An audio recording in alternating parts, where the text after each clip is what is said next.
Alright, it's 9 o'clock in the morning, January the 3rd, and I'm on my way to Oklahoma. Oklahoma, man. This is Kenny Covington and Mike Covington's place. Even with the knowledge I've gained, I'd still be in trouble. We got to go up there, it was late season, and I'd hunted all year and hadn't got it done yet. And this is kind of my last ditch effort to get it done. Man, this trip had the makings of a great trip. It still may be, but let me tell you what the deal is. Me and Lynn and the Rev, and our producer Al, film producer Jimmy, we're all going to be up here this entire week. And see if we couldn't make a heck of a good show on some archery bucks up here in southeast Oklahoma, Kenny Covington. Well, Al called a few days ago and said, man, I tested positive for COVID, I can't make it. I said, well, we can use our camera. Well, then Lynn called Saturday, at first, he tested positive for the COVID. Me and Jimmy Ray and the Rev are going to make this hunt, and we'll be up there in about 4 hours.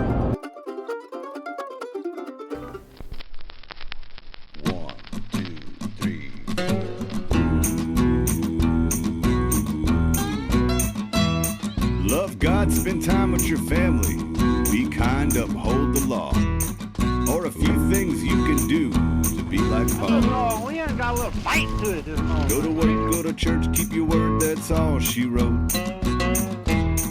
Or a few things you can do to be like God. Man, thanks to the good Lord. If you want to be like Rev, get in the word when you awake. Listen, keep your faith. Jesus right along every step you take. And if you want to be like Hank Parker, he puts God first in everything he does. And we do things the way it was.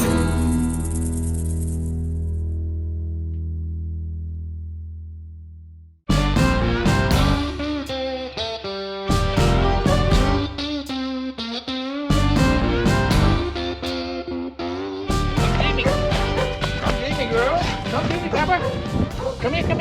There we go. We made it on top of the mountain.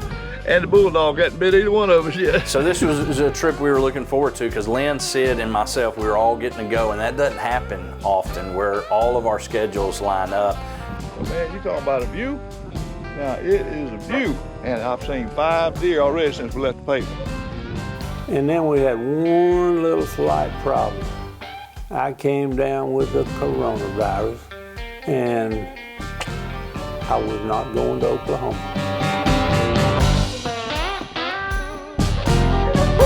Come on in. I'm gonna tell you what's gonna be in your favor this time. Them 13 degree, 17 degree mornings and them barely out of freezing afternoons, They want to eat something. they hungry.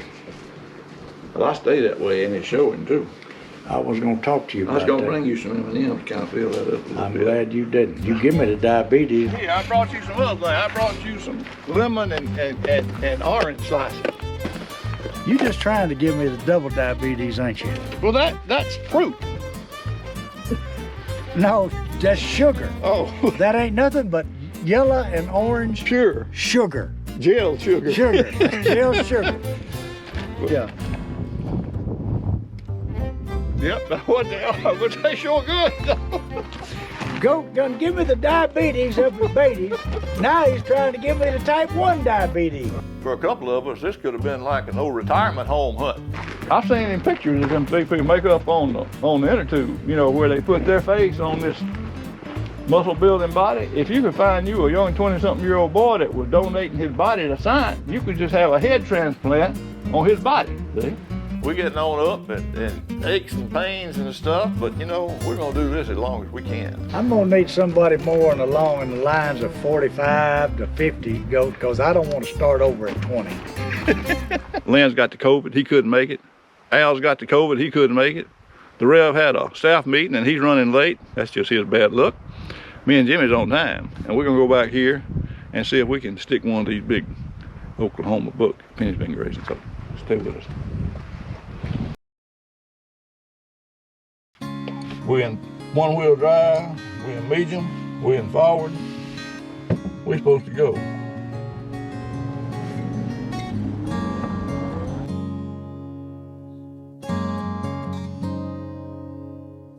We got some big hogs in the food. All right, let me tell you what we're using our equipment today. First, the bow. It's a DAS bow, D-A-S, from Three Rivers Archery. And this thing has already proven itself well. And we're using a broadhead today that, does that look like a swacker to anybody? Man, we get out there on a place that Kenny said, you know, there's some nice deer in here. And I look up and here comes this great buck. When you say he was a shooter? And I immediately named him Hank. Hank's got a story about he showed up with all his gear at a fishing trip one time and the man said, man, you sure look good coming.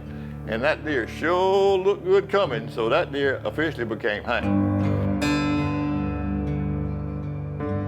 Hank the deer didn't come in close enough to give us a shot, but there were some hogs that did. I love to shoot hogs, and Kenny wants you to shoot every hog you can on that mountain. He's got plenty of them.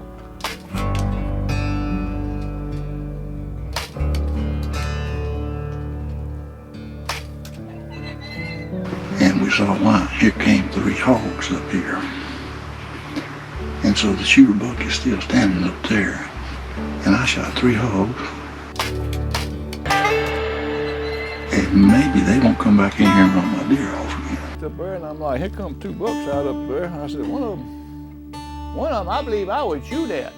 And they fed around, they started down that way, and he's like, they're coming. I'm like, I believe they are. There's little does ahead of them. They got out there about 50 or 60 yards. They stopped. We got everything cleared out of it, huh? Yes, sir. You're a good man. This is my first morning in Oklahoma, and it's been a long season for me. I hadn't been able to get it done, but our good friend Kenny Covington has invited us up here, and we're in southeast Oklahoma, and he's got some great deer, and it's done got a little chilly out here, and so we're finna go and see if we can get it done this morning. So, wish us luck.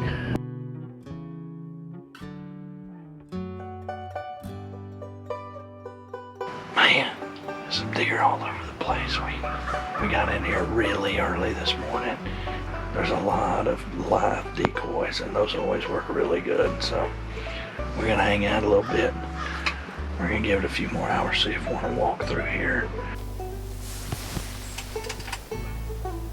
He's pretty, ain't he? He's young.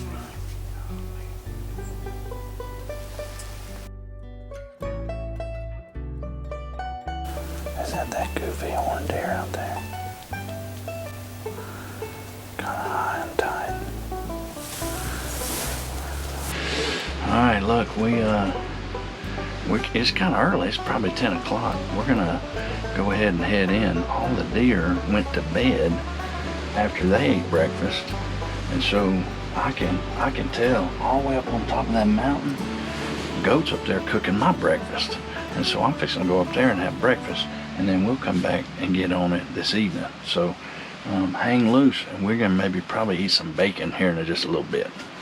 You know, we out here bow hunting, but 100, 200 years ago, Indians were out here hunting well, not exactly the same way. They were doing it the way it was.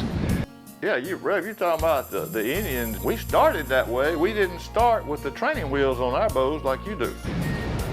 And every time I'm out like this and I know this is where Indians were, I'm always conscious of where I'm stepping. Because I probably walked over 1,000 arrowheads or spear points in my life. And when you first find that first one and you hold that thing in your hand and you think the last hands that touched this were little Indian hands however long ago, it just gets in your blood. So, this is something we love to do. In fact, me and my boys, we love looking when we're out and in the woods looking for things that were left behind from our ancestors who hunted this land way before we did. Okay, so Jude and I are out here today in one of our spots that we hunt, North Louisiana, and we've been doing some clearing, and we came down to one of my spots, and there's an old bridge. You can see it right there. We crossed that old bridge in the four-wheeler, and when we were crossing the bridge, we looked down in the creek and we found something in the creek. Dude, go get that. What is that thing? You talk about the way it was. This is the way it was right here. That is a grinding stone, a Indian artifact right there. Look at that. That's a big old North Louisiana Caddo Indian grinding stone. 10 pounds. Pretty cool. That's the way it was. Yeah, we were out here in Oklahoma. This is my first time to hunt this place in Oklahoma with Kenny.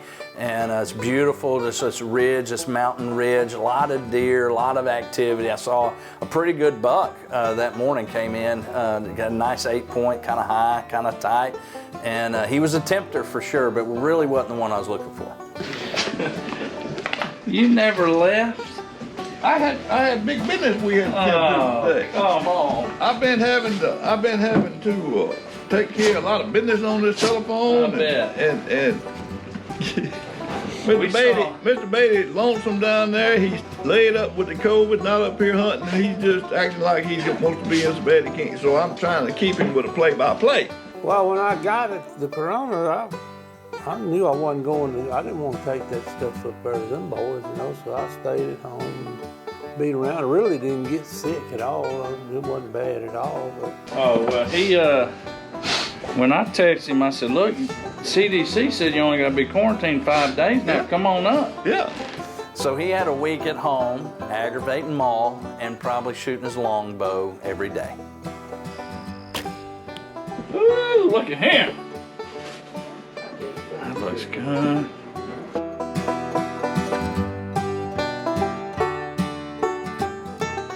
You know, I hadn't ever had any problem getting it done in Kansas, but Oklahoma, I've been kind of snake bit in Oklahoma about trying to get a deer here.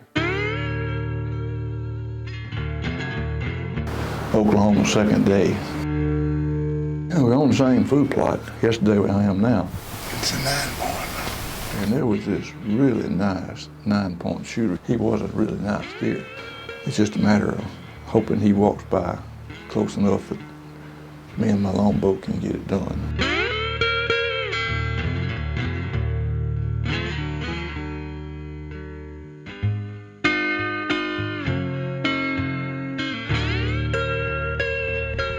There's about 80 yards right now.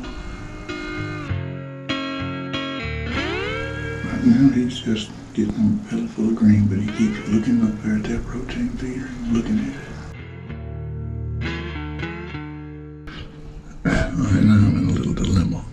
Do I keep sitting here hoping he'll come back out in the next 15 minutes and get close enough for a shot? Or do I grab my stuff right now and slip out of here and know that I hadn't boogered him off? It's 2 days in a row he's come. Now, the 8-point didn't come out the first go around. Those 2 deer weren't out there when Why they you all got your ran mask off. on? I gotta tell you, my wife just tested positive this afternoon. Ain't no way I was going to Oklahoma because I didn't want to take it up there to the rest of them boys. But I think somebody else did. I just found out in the stand. Hey, you got a track up here we can dig a hole and bury him in? I dang sure do. It's Okay. close too. It's real close. 36, huh? Whew.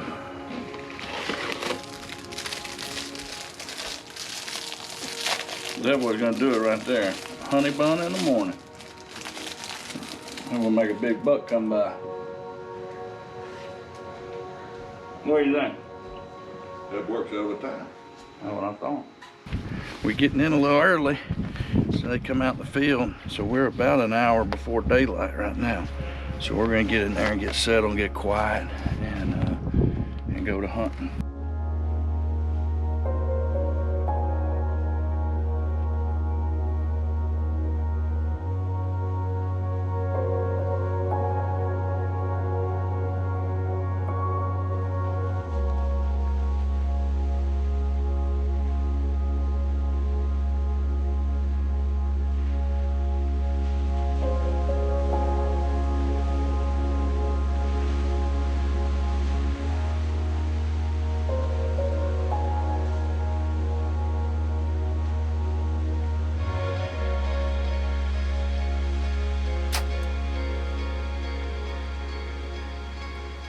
Well, I've been hunting with the Rev for probably 20 years, or he's been hunting with me or whatever, and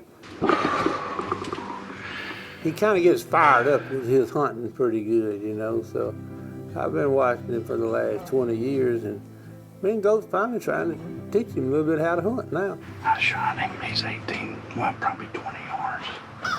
I had the B team come in this morning. It was 4 or 5 bucks, 5 or 6 does, and everything I was looking for except old Hank. I think I'm gonna call it quits. The Rev has shot. He sent me a text a while ago. And he's laying right there. See? Holy smokes. Look at that. Yeah, this was a long year for me. Hunting back home, not really having great opportunities. Ooh, that's a domino. Going to Illinois for 2 different weeks and not being able to get it done.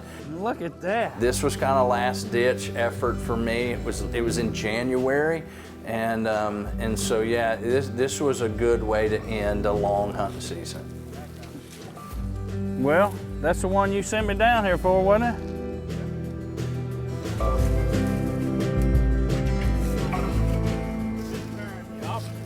I seen the belly. Oh, Kenny's got a right-hand man up there that he couldn't hardly do without, Donnie Gay. You gonna take all the plates? I guess I'll carry all the plates. This man does it all on that mountain. There was this one buck that he had found. I think he called him Snaggletooth, you know, big old wide thing, and that's the buck that he had targeted.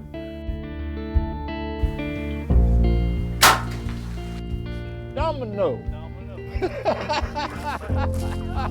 Domino. We got a domino.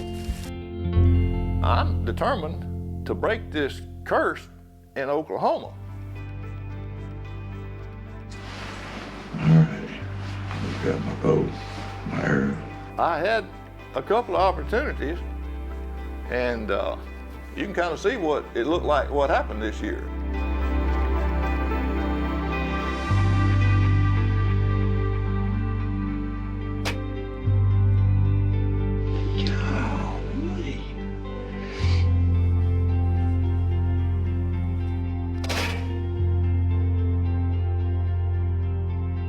Well, looks like the Rev's the only one gonna bring any deer meat back home. So the curse still lives on, I guess. You know, it's been one of those crazy years for me. This hunting season, 2021, 2022, it just never seemed like I could get things going. You know, I spent a lot of time in Illinois. Illinois has not been good to me. Around Thanksgiving, came back. Man, we experienced something in our church family. We had 2 young guys that were tragically killed about a week and a half before Christmas. One of them was 34, one was 28. Great guys, man. They loved Jesus, and they left behind 2 young widows, and each of them had 3 kids. And boy, she really just got me thinking, you know, and really thinking about life and how important our days are. And it's hard to make sense about stuff like that we go through in life, right? We can't get answers. We ask why, all of those things. But there's a verse that I want to share with you. It's Psalm 139 and verse 16. And David wrote this, and he said, Lord, all of my days have been written in your book, even before there was one of them. And what David said is, before I was born, God, you had mapped out the days of my life, all of them. If he did that for David, he did it for you, and he's done it for me. And while I don't like the fact that 2 young men, 2 young dads left this world, I know this: God knew their last day, just like he knows yours, and just like he knows mine. And we think about life now, just very fragile. And I want you to know this: Caleb Hamby and Corey Webb aren't in heaven today because they were good dads or good husbands or good men even. They're in heaven today because they trusted Jesus Christ as their Savior. What about you? What if today was your last day? Have you trusted Jesus as your Savior? I tell you, the whole reason we do this show is to tell you that there's things that are way bigger than killing deer and hunting, and that is knowing Jesus Christ as your Savior. And so we've got a website. It's going to be at the bottom of the screen, inthehunt.org. You can type that on your phone or your computer. It goes to a website, and down at the bottom of that website in the right corner, there's a little button that you can push to chat with somebody and talk to them maybe about spiritual questions you've always had, and nailing down your relationship with Jesus Christ, knowing that if anything happened to you, that you would spend eternity with Him. Hey, thank you for watching The Way It Was.